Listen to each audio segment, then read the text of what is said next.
Student politics. The oldest tertiary education institution in the city, HKU is one of the top-ranked schools in Asia, according to the Times Higher Education World University Rankings, and international students make up over 40% of enrollments. The top two schools in Asia, however, are both in China, suggesting that academic freedom may not ultimately shape what counts toward such rankings. But it could drastically alter the nature of the institution. Sun Yat-sen, the politician and philosopher considered the father of modern China, called the school his intellectual birthplace, and HKU has a strong tradition of turning out independent thinkers and activists. Responding to a request for comment about the new security law, an HKU spokeswoman said that we will continue to uphold academic freedom and the freedom of thought and speech, and linked to the school's policy on academic freedom. Some HKU students are less than reassured. Tracy Cheng, vice president of the Hong Kong University Students' Union, said that many people were alarmed by the firing of Tai and angered that during anti-government unrest last year, HKU Vice Chancellor Xiang Zhang appeared to downplay allegations of police brutality and focus instead on violence by protesters.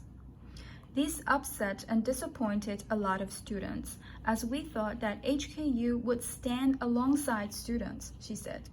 The union and other associations has organized forums to express our concerns over academic freedom and freedom of speech to the university. We will look closely when the academic year starts to see if there is any censorship in classrooms, especially for socio-political courses. HKUSU was one of the founding members of the Hong Kong Federation of Students, HKFS, an umbrella organization which included unions from the city's largest universities. In 2014, HKFS was one of the main groups leading the umbrella protests, and members even debated city officials on live television. The involvement of students in the protests was important, said Lester Shum, one-time Deputy Secretary General of HKFS, and now an elected lawmaker. At that time, not so many people were getting involved in politics, but when the students came out and said, "We are fighting for our freedom and our future," many people felt touched and were inspired to join. Shum said that while last year's protests were not as dependent on student groups for their organization as the 2014 umbrella movement, for example, they were still largely led by young people. This generated great attention on both the local and international level because when some protesters are so young, maybe 15 to 18, and go to the front lines to face the threat of tear gas and rubber bullets, that is an important moral force, he said. Coronavirus concerns. The uncertainty created by the new law across a host of fields and industries has been described as a feature, not a bug, by some critics, who argue that by not clearly demarcating red lines, the government encourages greater self-censorship in academia, media, and politics. The extraterritorial nature of the security law, which purports to apply to anyone in the world, regardless of whether alleged offenses are committed in Hong Kong, has sparked alarm far beyond the city itself. Earlier this month, the Wall Street Journal reported that a number of US universities are adding warnings to courses that may cover material considered politically sensitive by China. Some schools will adopt code names for participants in certain classes, the WSJ said. so that Chinese and Hong Kong students, thousands of whom study at U.S. institutions, can take part without concern that they might face repercussions at home. For some students at universities in both Hong Kong and the United States, the coronavirus pandemic adds another wrinkle to the issue. Many are taking part in their courses via video link from the homes in China. This puts them at greater risk of surveillance, and students may be less willing to participate in politically sensitive discussions while under Chinese jurisdiction. The CUHK professor said their number one concern was how to cater to Chinese students who have been unable to return to the city due to the pandemic. We will have to start our semester online, they said. How are we going to discuss sensitive topics with them? Next generation. Many students already enrolled in Hong Kong universities have passed through the crucible of last year's protests and are likely so politicized that the law will struggle to censor them completely. The recent protests awakened a lot of students, resulting in an increased level of political awareness generally, said Zhang, the HKUSU vice president. There may be some kind of self-censorship after the law has been implemented, but Hong Kongers are resilient and creative. The real battle for hearts and minds is in the city's high schools, which the government has long blamed for fostering anti-Beijing sentiment. During last year's unrest, a top advisor to Hong Kong leader Carrie Lam told CNN that we lost 2 generations.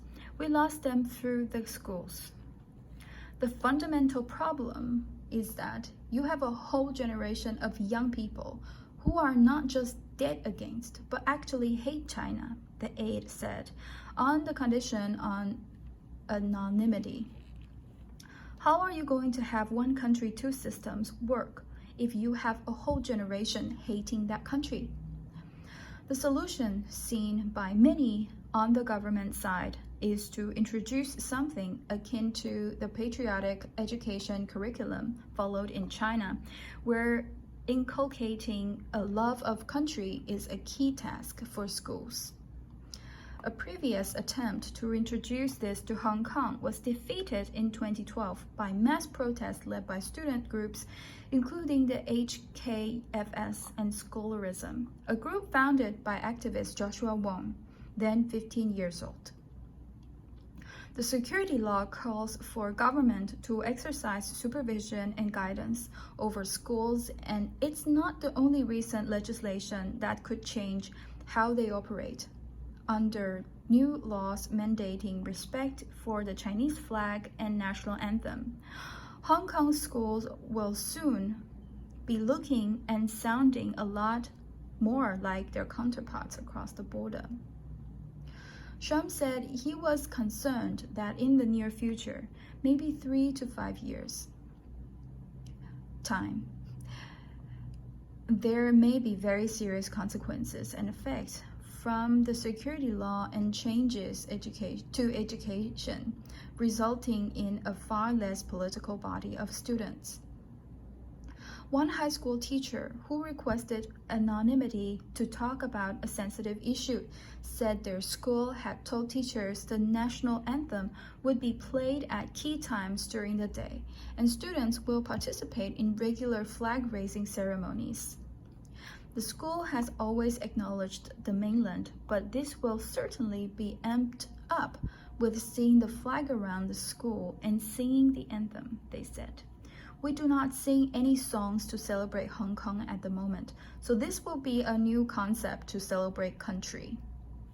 Responding to a series of questions about the security law, Hong Kong's Education Bureau said the new legislation only targets a small minority of lawbreakers and protects the life and property, basic rights and freedoms of the overwhelming majority of citizens, as well as maintains prosperity and stability of Hong Kong. Hong Kong is a free and pluralistic pluralistic society, which will continue to thrive on the rule of law, free flow of information and capital, and freedom of speech and expression, etc.